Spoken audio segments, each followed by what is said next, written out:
Guys, dito na tayo malapit sa barko na sumadsad dito sa may daanan. Ayan guys, makikita nyo na yung actual. Yan oh. Dito yan sa gilid, ayan oh, nakakatakot guys. Ayun na, laki pala nitong barko na ito guys. Ayan. Oh. Ano? Saan nakatali yung angkla niya?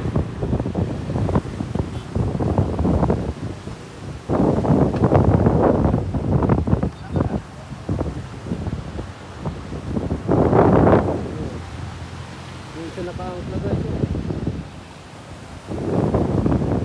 Okay, yung ayan na.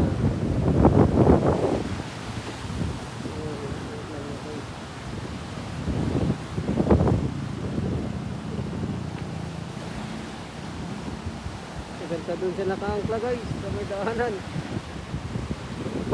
Okay guys, dito sa may ano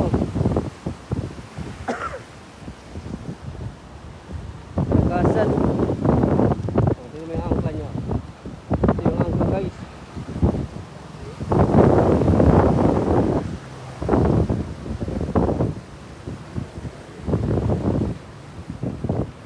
Yeah.